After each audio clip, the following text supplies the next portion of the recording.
정말 근사한 안과, 오늘은 콘택트 렌즈에 대해서 말씀을 드리겠습니다.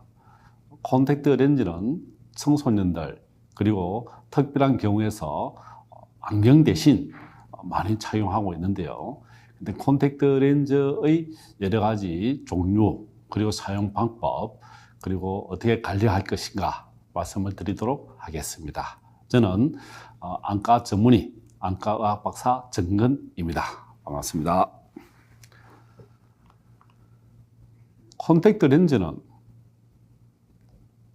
라식 수술이 나오기 전에 많은 여성분들이 안경 대신 사용했던 것이고, 콘택트 렌즈로 인해서 부작용이 생겨서 각막염이나 각막 궤양으로 실명하는 경우가 상당히 많았습니다. 특히 고등학교 3학년인 경우에 공부를 많이 하면서 콘택트 렌즈를 빼지 않고 자면서 세균 감염으로 인해서 수능 전에 각막 궤양으로 입원하는 경우가 종종 있었습니다.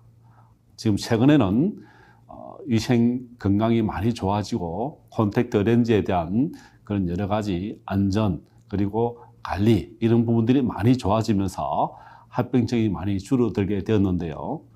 그래도 콘택트 렌즈에 대해서 아주 주의와 그리고 관리와 그리고 깨끗하게 사용하는 방법, 그리고 어떤 것이 나한테 가장 적절할 것인가 잘 선택해서 쓴다면 안전하게 사용할 수가 있습니다. 콘택트 렌즈 한번 알아보겠습니다. 콘택트 렌즈는 대부분 학생들이 많이 쓰죠. 근시 그리고 난시가 있는 경우에 또 산소 투과성 하드 렌즈를 쓴다든지 또 난시용 소프트 렌즈를 쓴다든지 있습니다. 그리고 원시는 아주 드물게 있죠. 우리 눈이 나쁜 원인은 근시 전에 이렇게 정시는 망막 앞에 이렇게 상이 맺어지는 것이고, 근시는 눈이 크거나 굴절력이 강해서 눈보다는 앞쪽에 이렇게 상이 맺어지는 것이 근시입니다. 근시. 원시는 눈알이 작거나 그리고 굴절력이 약해서 망막의 뒤에 상이 맺어지는 것을 원시라 하죠. 근시는 오목 렌즈를 차용하거나 콘택트 렌즈를 끼워서 오목 렌즈와 같은 효과의 콘택트 렌즈를 끼거나, 원시는 이렇게 볼록 렌즈를 교정하는 방법이 있습니다. 그래서 콘택트 렌즈는 안경 대신에 오목 안경과 볼록 안경 대신에 렌즈를 똑같은 형태로 안경과 같은 형태를 만든 것이 콘택트 렌즈가 되겠죠.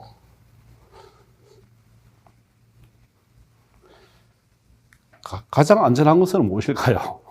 안경입니다. 안경 끼는 것이 가장 안전한데, 또 안경을 쓰게 되면은 안경테가 있다든지 또 코가 누른다든지 또 미용상 보기 안 좋다든지 그렇기 때문에 콘택트 렌즈를 쓰거나, 또 운동선수 같은 경우 안경을 차용하여서 뛰기를 한다든가 여러 가지 또 농구라든지 또 부딪힐 수 있으니까, 그런 문제가 있으니까 콘택트 렌즈를 사용해야 되는 경우가 있습니다. 그럼 이 콘택트 렌즈의 역사를 살펴보면 13세기에 안경이 발명이 되었습니다. 그 이후에 콘택트 렌즈의 발달사가 이루어지는데요.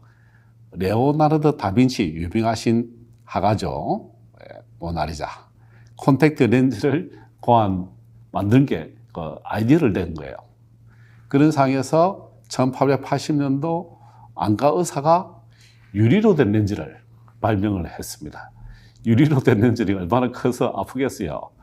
통증이 나타나기도 하고 팽창이 되기도 하고 각막 저산소증이 유발되기도 했는데, 그 다음에 1948년도에 플라스틱 콘택트 렌즈가 개발이 되었습니다.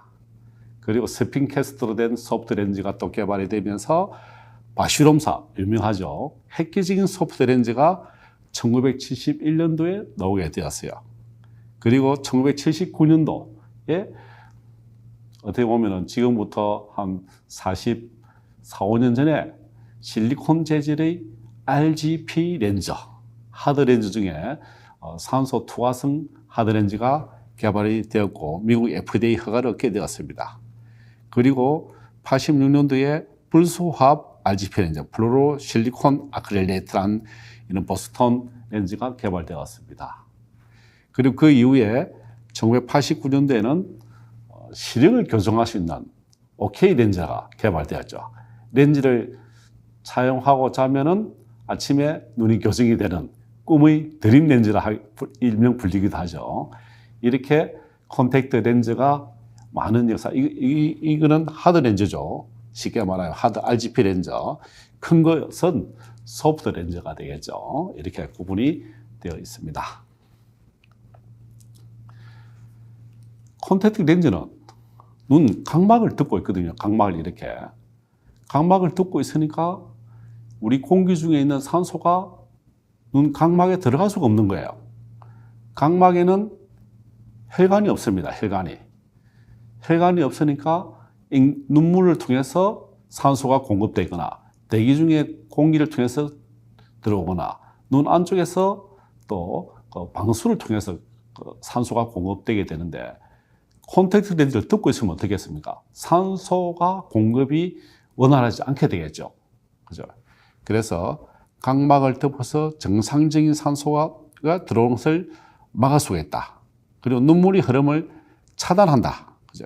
그래서 각막에도 살아가기 위해서, 조직이 살기 위해서는 산소가 필요한데 눈물을 통해서 공급하는데 눈물이 흐름이 잘 안 되는 거예요.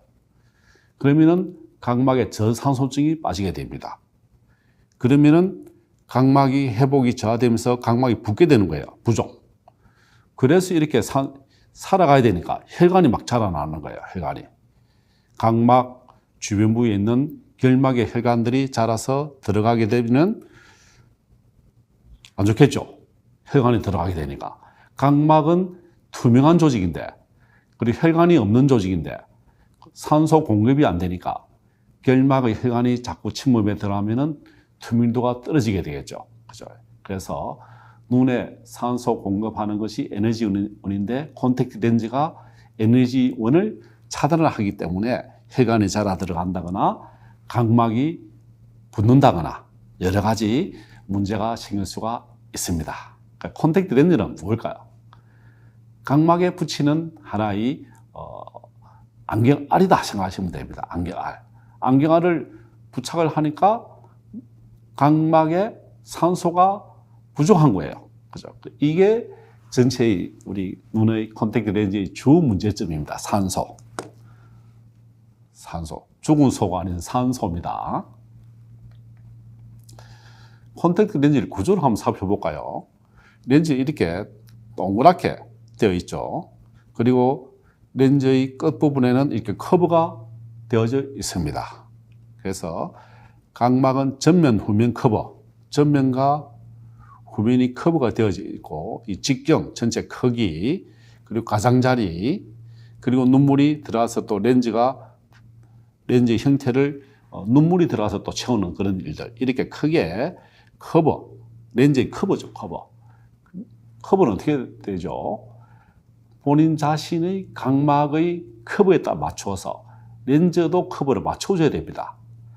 각막은 볼록한데 렌즈가 평평하면 어떻게 되겠습니까? 렌즈가 저절로 빠져나가겠죠.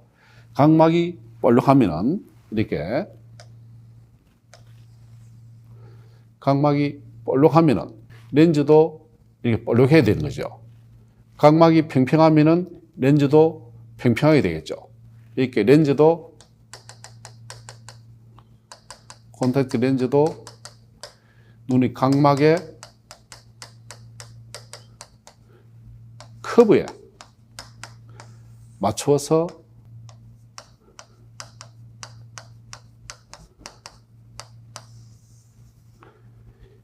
콘택트 렌즈도 커브가 있습니다. 그 커브를 잘 맞춰줘야 렌즈가 피팅이 잘 되는 거예요. 잘 맞아 떨어진다 그러죠. 그죠?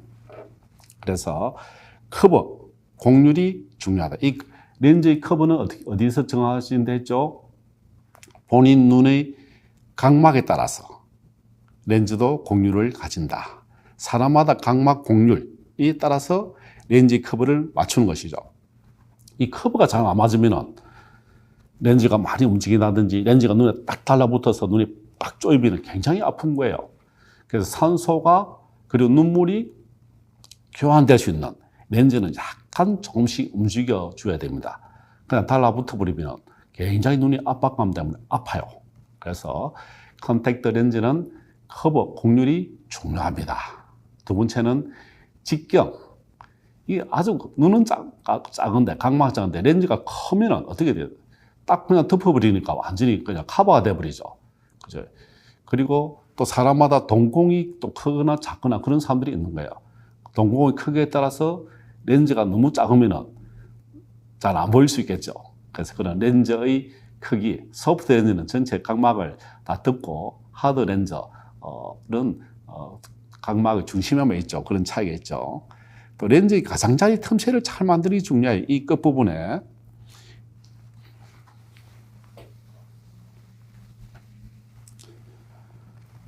이 부분이 약간 커버 굴절이 되어 있습니다. 이 부분에 눈물이 흐르면서 들어와서 나가는 거예요. 그렇죠? 이 부분을 잘 움직여 주어야 틈새에서 눈물이 교환이 되기도 하고 렌즈가 또 제거하기 약간 튀어 있어야 제거하기 쉽죠. 떼기가 쉽죠. 또 눈물이 있는 부분들 렌즈 고착 누에기 렌즈는 렌즈와 각막 사이에 생기는 눈물청 누에기 렌즈 이 안에 눈물이 있는 거예요. 그죠? 이 부분들을 잘 조절을 해줘야 문제가 생기지 않습니다.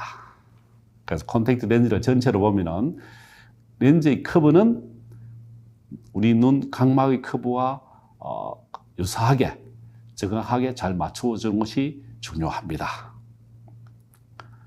자, 렌즈의 종류별 특징을 한번 볼까요?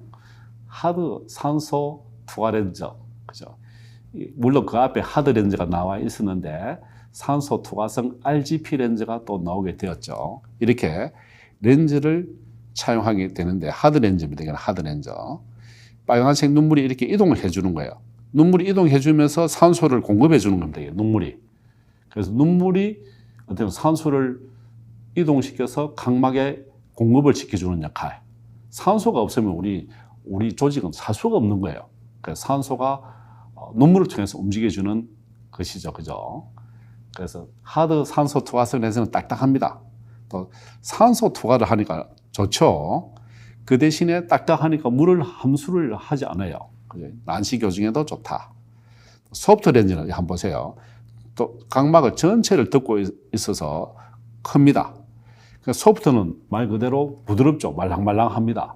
그죠? 이렇게 다 전체를 덮어주는데 눈물층이 교환이 잘 안 돼요. 입을 딱 눈에 붙이기 때문에. 그래서 이 부분이 렌즈 자체가 친수성이 물을 함유하고 있는 거예요. 그래서 부드러우니까 차용감은 좋습니다. 그 대신에 산소가 잘 투과하지를 못해요. 그죠? 소프트 렌즈. 자, 하드 렌즈, 하드 산소 투과 렌즈와 소프트 렌즈 두 가지를 합쳐서 실리콘 하이드로겔 렌즈가 실리콘 소수성에서 나와 있습니다. 친수성, 물도 친수성이죠. 그죠? 실리콘 아크릴레이트나 플로로 실리콘 렌즈나 이런 특도 새로운 렌즈가 점점 개발되면서 렌즈도 재질이 좋아지면서 렌즈의 커버 그리고 배ring되는 수를 줄인다든지 점점 좋은 렌즈가 나오고 있습니다. 그러니까 최근 대세는 산소 투과성 하드 렌즈, 소프트 렌즈, 실리콘 하이드로겔 렌즈 이건 눈의 특성에 따라서 또 사용할 수가 있고 안과 의사의 판단에 따라서 콘택트 렌즈가 처방이 될 수가 있습니다. 콘택트 렌즈는 어디 가서 해야 될까요? 안과에 가야 됩니다. 그리고 각막을 곡률 반경을 측정을 하면서 그 눈에 맞는 가장 적합한 콘택트 렌즈가 어떤 것인지 맞추어서 해야 됩니다. 그리고 처음 렌즈를 끼는 학생들은 산소 투과성 하드 렌즈를 착용했을 때 굉장히 눈이 많이 아파요. 눈물이 철철철 흘러내리기도 합니다. 그래서 그 과정을 거치고 적응한다면 하드 산소 투과성 렌즈 이게 좋겠죠. 그래서 적응 못하거나 편하게 착용하려면 소프트 렌즈 이런 부분들을 의사와 그리고 환자와 그 눈 상태를 색극등 현미경으로 정밀하게 검사를 한 후에 그리고 형광물질을 넣어서 렌즈와 그런 적응증을 잘 보고 난 뒤에 하는 것이 좋습니다. 자, 실리콘 하이드로겔 렌즈가 많이 유행하고 있죠. 하드 렌즈에 산소 투과성과 소프트 렌즈 착용감을 두 가지를 다 만족시킨 것이 실리콘 하이드로겔 렌즈라고 합니다. 산소 투과도 잘 되고 물도 다 함수를 하게 되니까 두 가지 장점을 다 가지고 있죠. 그죠? 두 가지. 근데 렌즈도 탈수가 되니까 건조감도 또 생기는 거예요. 그러니까 소프트 렌즈에 실리콘 하이드로겔 렌즈, 하드 렌즈, 함수, 탈수, 건조감. 그죠? 건조감은 소프트 렌즈가 제일 많네. 그죠? 그럼 두 번째, 하드 렌즈가 물을 함수하고 있으면서 물 이동을 시키면서 제일 건조가 덜합니다. 그죠? 그래서 하드 렌즈에 산소 투과성과 여러 가지를 만족시킨 것이 실리콘 하이드로겔 렌즈가 나와 있습니다. 콘택트 렌즈를 관리를 잘못하면 실명할 수가 있어요. 콘택트 렌즈에 묻어 있는 세균 그리고 이물질들이 눈 각막에 자극을 주면 각막에 상처가 생기죠. 각막에 상처가 생기면 눈에 있는 세균들이 각막에 들어가서 각막내로 침투를 하게 되죠. 그러면은 각막염, 각막궤양이 발생합니다. 그래서 콘택트 렌즈는 관리를 잘 해야 됩니다. 이렇게 세척을 잘 해줘야 되죠. 잘 씻어줘야 됩니다. 그죠? 그래서 우리 피부는 그래도 보호하는 기능이 있는데 각막은 약해요. 그리고 우리 각막에는 점액 물질이나 여러 가지 여러 눈에 또 보호 성분이 항생제 성분이 있는데 그런 보호 성분을 보호를 하지만은 가장 연약한 우리 몸의 조직이 어딜까요? 각막입니다. 눈의 각막. 그래서 물체가 갑자기 날라오거나 먼지가 날라오거나 하면은 우리는 반사적으로 눈을 감죠. 보호 목적으로.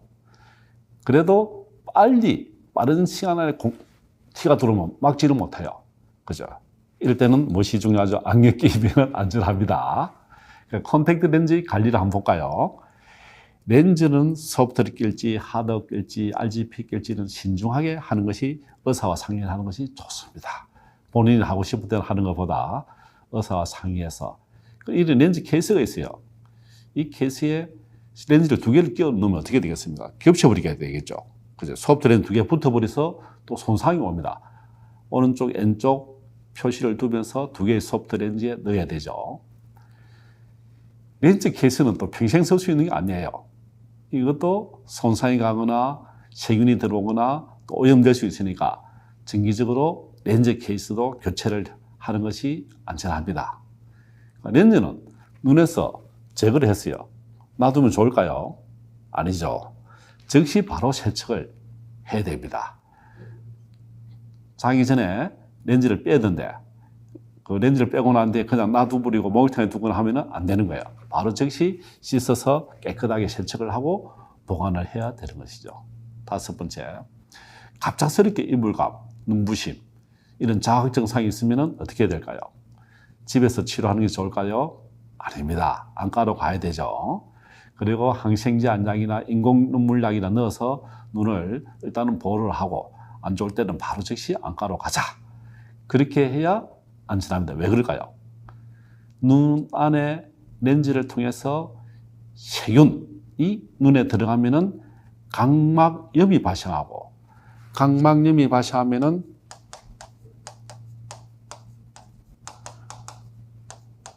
궤양이 발생합니다. 궤양이. 눈에 각막이 돼서 이게 그냥 세균이 자라서 이게 파고 들어가는 거예요. 그러면은 실명할 수가 있습니다. 그러니까 눈이 아프다, 통증, 이물감, 눈부심 있으면은 바로 안과로 가서 눈 검사를 해야 됩니다. 안전하죠. 그죠? 렌즈를 끼는 분들은 반드시 알고 계셔야 될 사항이죠. 안경은 또 그런 위험은 없어요. 그죠? 그래서 콘택트 렌즈보다는 안경이 가장 안전합니다. 그래도 렌즈를 안 낄 수 없는 그런 특별한 경우가 있으니까 눈이 이상이 있다면 지체하지 말고 안과로 갑시다. 그리고 건조한 환경이라든지 또 에어컨 바람 앞에 있으면 렌즈에서 눈물이 마르는 거예요. 말라버리면 렌즈하고 눈하고 유착이 되겠죠. 굉장히 아파요. 그죠? 또 스마트폰 오래 사용하면서 눈을 계속 뜨고 있으면 렌즈가 어떻게 됩니까? 건조해버리죠. 안 좋죠. 그러니까 스마트폰을 볼 때는 눈을 자주 깜빡거리 주는 것이 좋습니다. 그리고 건조하지 않더라도 정상인도 눈을 자주 깜빡거리는데 보통 10에서 15초 사이에 사람들은 눈을 한 번씩 꼭 자동적으로 감게 되어 있습니다. 10에서 15초. 눈물이 없어지는 시간이 정상인은 10에서 15초 만에 균열이 생기는 거예요, 눈에. 그러면 10에서 15초 만에 눈물이 증발되니까 그 사이에 눈을 한 번씩 자동적으로 감아줘야 돼요. 눈을 감으면서 눈물층이 만들어지는 것이죠. 그래서 스마트폰을 사용하는 사람이나 에어컨 앞에 계속 앉아있는 분들은 눈물 증발이 많아지니까 자주 깜빡거려주고 에어컨 앞에 있는 것은 좋지 않습니다. 또 가장 중요한 거예요. 렌즈를 끼고 자는 것. 절대 피해야 됩니다. 눈에 감고 있으면서 산소 공급이 안 되는 거예요. 눈을 감으면. 렌즈는 눈 안에 있습니다. 그러면 그 눈 안에 있는 많은 정상 세균들이 각막을 침투할 수 있는 거예요. 산소 공급이 안 되는 상태에서. 그럼 눈이 약해지잖아요. 그러면은 약한 각막을 뚫고 들어갈 수가 있습니다. 그래서 렌즈를 끼고 자는 것은 위험하다. 그죠? 그래서 주의가 필요합니다. 그래서 생리식염수를 넣어서 또 제거를 해야 되죠. 렌즈를 끼고 있으면은 최대 적용 시간은 몇 시간 차용할 수 있을까? 하드 렌즈는 8시간 정도 차용하고 빼는 것이 좋습니다. 그럼 렌즈가 빼면 안 보이는데요. 안경을 쓰십시오. 처음 3시간 점점 늘려가야 되죠. 소프트도 오랫동안 끼면은 눈의 각막에 문제가 생깁니다. 우리가 100세까지 건강한 눈, 그 청소년 때는 렌즈를 확실하고 안전하고 깨끗하게 착용 시간을 잘 지켜주면은 눈 건강을 지킬 수가 있습니다. 콘택트 렌즈 부작용을 한번 볼까요? 눈을 각막을 뒤집어 보니까 이렇게 볼록볼록 얼마나 답답하겠어요. 그대 유두 결막염 이렇게 결막이 굉장히 알레르기 콘택트 렌즈 이런 알레르기 반응으로 커져 있는 거예요. 얼마나 가렵겠어요. 굉장히 눈이 가렵고 아픕니다. 그리고 렌즈 침전물이 또 자극이 되어서 거대 유두 결막염 이게 굉장히 볼록볼록 커져 있죠. 자극감이 증가되면서 눈이 건조하고 아프고 가렵고 감염 반응이죠. 감염 반응. 그리고 그 렌즈 관리 용량에 대한 또 감염 반응, 침전물 불안응. 그래 이렇게 유두가 발생하는 유두처럼 가렵고 자극감, 충혈, 부종, 시력자, 그죠? 이렇게 이럴 때는 어떻게 해야 될까요? 렌즈를 바꾸어 보자. 그리고 렌즈를 세척액을 또 교체를 해보자. 일회용 렌즈를 사용해보자. 이렇게 방법을 바꿔볼 수 있겠죠. 그리고 또 결막의 충혈이라든지 건조감, 콘택트 렌즈 끼는 분들은 건조감이 있을까요? 없을까요? 모두 대부분 다 가지고 있습니다. 그래서 인공 눈물약을, 일회용 눈물약을 또 넣기도 하죠. 그 렌즈가 또 아주 타이트하게 꽉 끼는 경우에 그때 건조감이 더 나타나죠. 인공 눈물약을 사용하시고 눈을 자주 깜빡깜빡 하면은 좀 더 안전해지겠죠. 그죠? 그리고 각막의 윤부, 각막 주변부가 충혈이 되는 경우 혈관이 커지는 거죠. 그것은 렌즈가 눈에 꽉 끼어서 눈물이 이동이 안 되기 때문에 그러면은 각막에 산소 공급이 안 되는 거예요. 눈물을 통해서 눈물이 움직여주면서 산소 공급이 되는데 눈물이 이동이 안 되니까 저산소증. 그러면 어떻게 되죠? 충혈이 됩니다. 그 다음에 충혈이 되면서 살리에서는 어떻게 되나요? 혈관이 막 자라나는 거예요. 이렇게 혈관이. 이렇게 자라납니다. 이런 식으로. 자꾸 더 들어오면 안 되겠죠. 그래서 산소 공급이 안 되면은 윤부에, 각막 윤부에 충혈이 된다. 충혈이 뭐냐? 혈관이 커지는 거예요. 그래서 새로 혈관이 자라나는 신생혈관, 이 생기면은 산소 투과성 렌즈로 교체를 해주라. 렌즈 끼는 시간을 줄여주라. 이렇게 할 수 있습니다. 자, 이 볼록볼록한 이 거대 유두 결막염이에요. 얼마나 이 환자가 불편하겠습니까? 렌즈 부작용인데, 이게. 그죠? 그래서, 콘택트 렌즈 부작용은 이렇게 각막, 결막이 거대 유두, 그리고 근조증, 충혈, 다 그냥 자연적으로 다 오는 거예요. 충혈, 혈관도 잘 안 나기도 하고, 그죠? 이렇게 콘택트 렌즈 부작용은, 주기적으로 안과에 가셔서 렌즈 착용하는 분들은 정기적 검사를 받아야 되고, 문제가 생기기 전에 빨리 대안을 마련하는데 렌즈를 바꿔주거나 그리고 세척액을 바꿔주거나 여러 가지 방법이 있습니다.